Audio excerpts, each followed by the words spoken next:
오늘 말씀은 로마서 10장 17절 말씀입니다.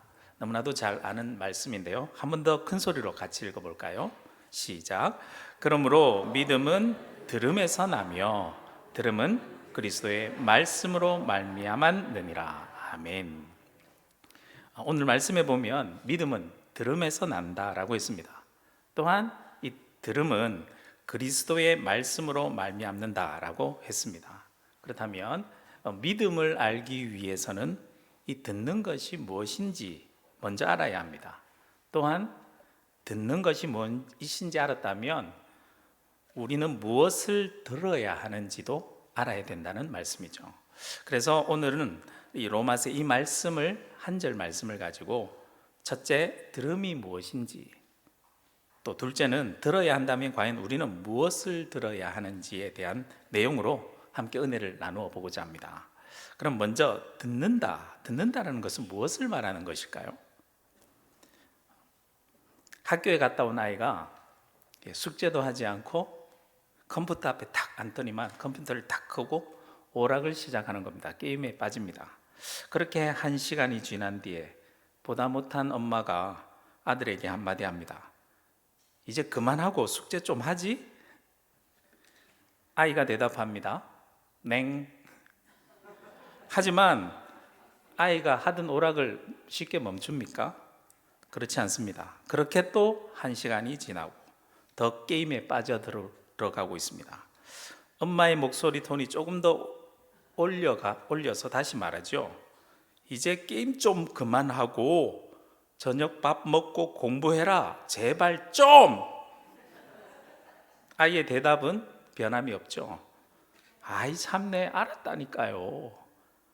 이후의 상황이 어떻게 진행되어 갈지는 다 예측이 가죠. 다 상상이 가시죠. 자, 아이는 분명히 엄마의 말을 들었습니다. 그런데 아이가 엄마의 말을 진짜 들은 게 맞나요? 그런데 아이들만 그런 것이 아니더라고요. 지난주에 아이들과 같이 저녁 식사를 하던 중이었습니다. 둘째 아이가 식사를 하면서 뭐라고 아주 열심히 말을 하는 겁니다. 그러다 중간에 제가 문득 궁금한 것이 생각나서 그게 뭐냐고 물었습니다. 그랬더니 아이가 갑자기 생뚱맞은 표정을 짓더니 저에게 아주 정색하고 이렇게 말하더라고요. 아빠, 내가 한 얘기 안 듣고 있었지?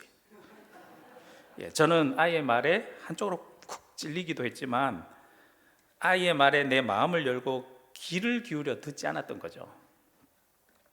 듣는다라는 것은 앞의 경우에처럼 우리들이 하는 행동과 밀접한 관련이 있습니다. 또한 두 번째 경우처럼 듣는 이의 마음과 아주 관련이 있다라는 것을 알 수 있는 거죠. 예수님께서 하신 이야기 중에서도 이 들음에 대해 생각해 볼 수 있는 이야기가 하나 있습니다. 마태복음 21장 28절에서 30절에 나오는 이야기인데요. 어떤 사람에게 두 아들이 있었대요. 먼저 맏아들에게 아버지가 이렇게 얘기합니다. 오늘 포도밭에 가서 일 좀 해다오. 아들이 시원스럽게 대답합니다. 네, 아버지, 그리 하겠습니다. 대답은 시원스럽게 했지만 결국 맏아들은 어떻게 했죠? 일하러 가지 않았습니다. 이번엔 둘째 아들에게 가서 똑같이 이야기했습니다. 그런데 둘째 아들은 대놓고 아버지 싫습니다. 그렇게 대답했답니다. 그런데 그렇게 매몰차게 거절했던 그 아들의 마음에 뭔가 걸렸던지 둘째 아들은 결국 나중에 뉘우치고 어떻게 했죠? 일하러 갔습니다. 자, 이 이야기에서 진짜 아버지의 이야기를 들은 아들은 누굴까요? 맏아들은 아버지의 말을 들은 것 같지만 행동으로 연결되지 못했습니다. 그것은 진정 들은 것이 아니죠. 하지만 둘째 아들은 처음엔 아버지의 말을 안 들었습니다. 그러나 나중에 아버지를 사랑하는 마음으로 뉘우치게 되고 결국 아버지의 말한 내용 그대로 이행하여서 아버지의 말씀을 진정으로 들은 아들이 되는 거죠. 예수님께서도 이 이야기를 해주신 이후에 이렇게 물었습니다. 자, 그들 중에 누가 아버지의 뜻대로 하였느냐? 예수님의 질문을 생각해 볼 때 이 듣는다는 건요, 듣는다는 것은 아버지의 뜻을 행하는 것, 어찌 보면 즉 쉽게 얘기하면 믿음과 굉장히 연결되어 있습니다. 믿음이 들음에서 난다는 것 대해서 이제는 조금 알았습니다. 그렇다면 이제 두 번째 질문으로 넘어가겠습니다. 진짜로 우리가 듣는다면 과연 무엇을 들어야 할까요? 답은 쉽게 나오죠. 책을 읽는데 이런 재미있는 일화가 소개되어 있었습니다. 어떤 기자가 테레사 수녀 아시죠? 테레사 수녀에게 물었답니다. 수녀님은 뭐라고 기도하십니까? 그러자 수녀님은 이렇게 대답했답니다. 저는 듣습니다. 기자의 의외의 대답에 고개를 갸우뚱했습니다. 그래서 다시 물었답니다. 그렇다면 수녀님이 들으실 때 하나님은 뭐라고 말씀하시던가요? 그러자 테레사 수녀님이 이렇게 대답했다고 합니다. 하나님도 들으십니다. 하나님도 들으신대요. 하나님의 귀는 우리를 향해 열려 있습니다. 그러니 당연히 우리의 귀도 하나님을 향해 활짝 열려 있어야 되겠죠. 서로에게 마음을 두고 이루어주는 아주 중요한 행위가 바로 이 듣는 것입니다. 그 들음은 모든 것에 대한 듣는 것이 아닙니다. 구별된 들음입니다. 내가 들어야 할 것만 구별해서 듣는 것이 바로 이 들음입니다. 요한복음 10장 27절 말씀에 보면 이런 말씀이 있습니다. 예수님께서 말씀하셨는데요, 내 양은 내 음성을 들으며 나는 그들을 알며 그들은 나를 따르느니라. 양들은 시력이 참 나쁘대요. 그래서 풀을 뜯어 먹으면서 가는데 풀 먹는 데만 한눈이 팔려서 가다가 위험한 곳으로 자주 뭣도 모르고 가게 된답니다. 그때 목자가 양을 부른답니다. 그럼 놀랍게도 양은 그 주인의 목소리를 귀신같이 알아듣고 주인이 있는 쪽으로 돌아온다고 합니다. 신기한 것은 각자 주인이 있는 다른 양들이 한테 섞여 있어도 각자 주인이 다른 곳에서 부르면 신기하게도 각자 주인의 소리를 듣고 양이 이렇게 주인을 따라간대요. 알아듣고 간대요. 그러니까 양이 같이 섞여 있어도 주인이 부르면 양이 자동적으로 누구 양인지 알게 되는 거죠. 우리가 양이라고 생각해 봅시다. 우리는 누구의 소리에 귀를 기울여야 될까요? 주인의 소리에 귀를 기울여야 되겠죠. 그렇다면 우리의 주인은 누굽니까?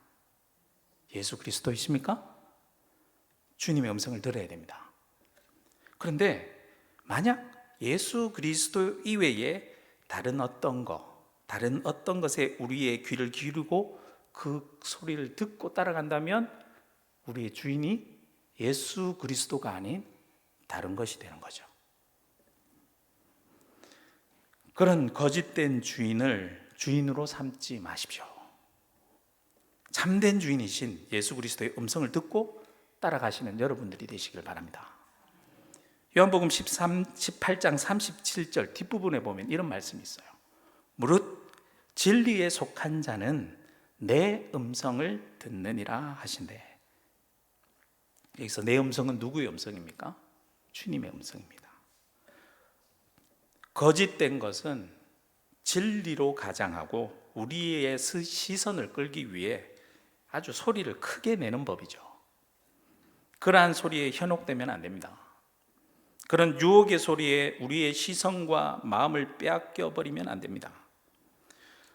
열왕기상 19장 11절에서 12절에 보면 이런 말씀이 있습니다.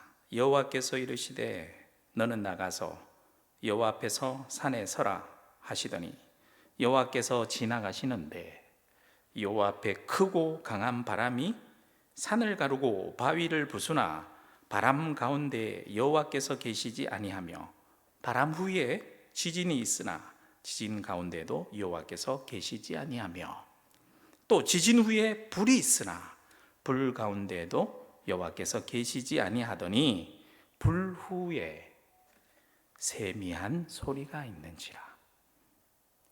하나님의 음성은요, 세밀한 음성이래요. 우리의 시선을 확 끌고 청청병력 같은 소리가 아니에요. 세미한 음성이 하나님의 음성입니다. 우리는 하나님께서 우리의 마음속에 세밀하게 속삭여 주시는 그 세미한 소리에 아주 민감해야 됩니다. 세상의 온갖 화려하고 시선을 끄는 잡다한 소리들, 그러한 중에 그 가운데 세밀하게 우리의 마음에 울림을 주는 그 하나님의 세미한 소리를 들을 수 있어야 됩니다. 예수님께서도 그래서 이렇게 제자들에게 자주 말씀하셨어요. 가르침을 다 말씀하시고 난 다음에 뭐라고 하셨습니까? 귀 있는 자는 들을지어다. 세상의 여러 소리 중 우리의 귀 기울여야 들어야 할 것은 우리의 주인 대신 우리 주님의 음성밖에 없는 줄로 믿습니다. 그래서 들음은 그리스도의 말씀으로 말미암느니라 말씀한 겁니다. 우리의 마음속에 세미한 울림을 주는 주의 말씀을 잘 듣는다라는 것은 무엇을 말하는 것일까요? 그것은 소리를 잘 듣고 분별하는 겁니다. 솔로몬 왕이 구한 게 뭐죠? 우리는 지혜를 구했다고 알고 있어요. 그런데 성경 본문 말씀을 정확하게 보세요. 정확하게 구한 것은 잘 듣기를 구했습니다. 그는 잘 듣고 잘 분별할 수 있게 해달라고 구했습니다. 열왕기상 3장 9절에서 10절 말씀 볼까요? 누가 주의 이 많은 백성을 재판할 수 있사오리까? 듣는 마음을 종에게 주사 주의 백성을 재판하여 선악을 분별하게 하옵소서. 솔로몬이 이것을 구하며 그 말씀이 주의 마음에 든지라 라고 말씀합니다. 잘 듣는 거, 이게 지혜입니다. 잠언에선 여호와를 경외하는 것이 지혜의 근본이라고 말씀하셨죠. 여호와를 경외하는 사람은 하나님의 말씀을 정말 잘 듣는 사람입니다. 주의 말씀을 잘 듣는 사람이 여호와를 경외하는 사람이고, 그 사람이 곧 믿음의 사람입니다. 그래서 오늘 말씀을 정리해 보겠습니다. 첫 번째, 듣는다라는 건요, 듣고 행동으로 옮기는 것이 듣는 거예요. 두 번째로, 그럼 무엇을 들어야 하느냐? 내 마음속에 들려오는 세밀한 주님의 음성을 잘 들어야 합니다. 그런데 이것으로 끝인가요? 아닙니다. 주의 말씀을 잘 들었으면, 잘 듣게 되면 선악을 분별하는 지혜가 생기게 되고, 결국 여호와를 경외하는 믿음의 사람이 되어서 믿음의 행동으로 할 수 있도록 우리를 이끌어가게 됩니다. 그래서 오늘 말씀을요, 도표로 정리해보면 이런 거예요. 그리스도의 말씀이 있습니다. 우리 이 말씀을 들어야 됩니다. 이 말씀을 들음으로 우리는 믿음의 사람이 됩니다. 믿음의 사람으로 되는 것이 끝인가요? 아니요. 믿음의 행동으로 살아가야 됩니다. 미로슬라브 볼프란 유명한 신학자가 있어요. 이 사람이 베품과 용서라는 책이 썼는데요, 이 책에 보면 이 사람이 크로아티아 사람인데 지금 미국의 방명에서 신학자인데요, 본인이 한 살 때 5살 위의 형, 5살, 4살 위죠. 4살 위의 형이 다니엘이라는 형이 있었어요. 그런데 본인이 한 살 때 이 형이 죽었어요. 그 죽음에 대한 이야기를 합니다. 그가 어렸을 적에 낮 시간 동안에 유모가 이 자신과 형을 돌봤던 것 같아요. 그런데 어느 날 유모가 한눈 파는 사이에, 본인은 한 살이니까 못 나가고 5살 된 형이 몰래 집을 나간 것 같아요. 나가서 그 집 근처에 군사 주둔지가 있었는데, 그 군사 주둔지에 군인들과 자주 이렇게 장난치면서 놀았던 모양입니다. 군인들은 5살짜리가 와서 이렇게 장난치니까 귀엽게 해서 같이 잘 어울렸던 모양이죠. 그러다 어느 날 군인 한 명이 그 5살짜리 아이를 마차에 태웠다가 마차에 태우고 놀다가 그만 형이 마차에서 떨어지게 되었고, 떨어진 줄 모르고 마차가 지나가서 아이가 그 자리에서 죽어버리고, 그러니까 병원으로 급하게 옮겼지만 죽어버리고 만 거예요. 부모님 입장에서 이 갑작스러운 어린아이 죽음이 얼마나 어이없습니까? 또 얼마나 큰 상처가 되었을까요? 용서하고 싶을까요? 아이를 맡았던 그 유모, 조금만 주의를 기울였어도 안 죽었을 텐데, 그 군인이 어린아이 그 위험한 마차에 태우지만 않았어도 안 죽었을 텐데 손해배상을 청구할 수도 있죠. 오늘날 같으면 바로 청구했겠죠. 그런데 그 부모님은 전혀 그렇지 않았다라고 합니다. 유모에게도 전혀 책임을 묻지도 않았고요. 그리고 부주의했던 그 군인에게도 그를 용서해 주면서 그 군대에서 무사히 제대해서 집으로 돌아갈 수 있도록 용서해 줬다 그럽니다. 부모님 입장에서 생각해 보면 너무 매정해 보이죠. 그 귀여운 애가 죽었는데. 심지어 주변 사람들이 다 그렇게 얘기했대요.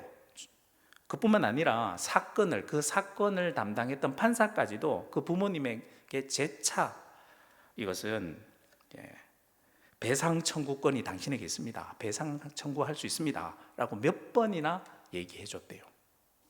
그런데 부모님은 결국에는 그들 모두를 그냥 용서해 주었다고 합니다. 그래서 볼프는 나중에 본인이 커서 본인도 부모님이 되고 부모님 입장에 되니까 그 생각이 났던 것 같아요. 그래서 부모님에게 그때 왜 그랬었냐고, 왜 용서해 줬냐고 물어봤답니다. 그러자 부모님의 대답이 이러했답니다. 책에 나온 내용을 그대로 읽어보면, 하나님의 말씀을 읽어보니 하나님께서 그리스도 안에서 여러분을 용서하신 것 같이 서로 용서하십시오라고 하더구나. 그래서 용서하기로 결심했단다. 자, 여기서 물론 이 결심했단다 이 말, 결심했다라는 말, 그 말처럼 쉬운 건 아닙니다. 이해가 가시죠? 볼프의 책에서 기술한 이 어머님과의 대화 속에서 하나님의 말씀을 듣고 행동으로 옮기는 것이 얼마나 어려운 일인지 그 다음 기술한 것을 보면 알 수 있어요. 그 다음엔 어머님 이렇게 얘기했답니다. 용서가 나에게 엄청난 고통을 안겨주었단다. 5살배기 아이를 잃어버린 것만으로도 충분히 고통스러운데, 잠깐이긴 하지만 그 아이를 죽게 한 사람을 용서하는 고통까지 겪으셔야 하셨던 것이다. 볼프가 그렇게 얘기해요. 그리고 어머니는 자신의 속 내면에서 수많은 소리가 들려왔어요. 그는 유죄야, 그가 배상해야 돼 라는 소리가 막 메아리쳤대요. 그런 날카로운 음성이 끊임없이 자나깨나 막 반복되었다고 합니다. 하지만 하나님께서 그리스도 안에서 여러분을 용서한 것 같이 서로 용서하십시오라는 말씀이 부드럽게 세미한 음성으로 영혼의 귀에 아주 들릴락 말락한 소리로 들려왔다라고 합니다. 결국 내면에서 소동치는 유죄야, 배상해야 돼라는 그 소리를 들릴락 말락하는 세미한 용서하라 라는 그 하나님의 음성이 이렇게 표현합니다. 결국 세미한 음성이 이겼다. 하나님의 세미한 음성, 주님의 말씀에 그 말씀들을 귀 기울여 들으십시오. 열심히 듣다 보면 그 세미한 음성이 결국 이깁니다. 세미한 주님의 음성이 내 마음에 요동치는 소리를 이기고 잠재웁니다. 세상의 온갖 화려하고 유혹하는 모든 소리를 하나님의 세미한 음성이 이깁니다. 하나님의 그 세미한 음성, 주님의 말씀을 따라 행동하며 실천함으로 살아갈 때에 우리는 결국 그 믿음으로 세상을 이기게 되는 것입니다. 그런 자는 결국엔 하나님의 영원한 복을 받게 되는 것입니다. 그래서 야고보서 1장 22절에서 25절 말씀에 보면 이렇게 말씀하세요. 너희는 말씀을 행하는 자가 되고 듣기만 하여 자신을 속이는 자가 되지 말라.